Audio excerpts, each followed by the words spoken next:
maxkamad sare oo ku taala dalka Turkiga ayaa go'aan ka gaadhaysa hogaamiyaha xisbiga mucaaradka ah ee CHP inuu u tartami karo doorashada madaxtinimo ee dalkaasi iyo in kale.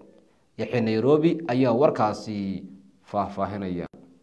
maxkamad ku taala wadanka Turkiga ayaa isniinta fooday nagu soo hayso go'aan ka gaadhi doonta in hogaamiyaha mucaaradka wadankaasi u tartami doono doorashada madaxtinimo ee soo socota iyo in kale.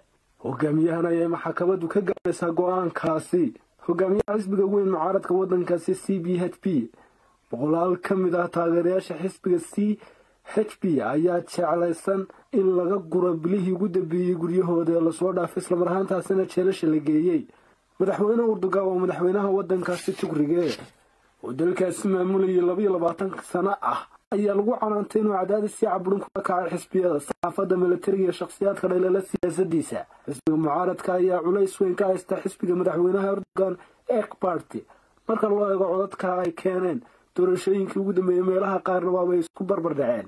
falanqeeyaasha ayaa sheegay inay u badan tahay inay maxkamaddu xukun ku ridi doonto hogaamiyaha xisbigaasi mucaaradka taasina ay keeni doonta inay baneeyo gudoomiyaha iyo xubinimada xisbigaasi hay'adda yeeshe lama hubo go'aanka ka soo bixi doona maxkamadaasi. Yaxya Muuse Ibrahim, Nairobi, wararka arrimaha dibadda TV-ga qaranka Soomaaliland, Hargeysa.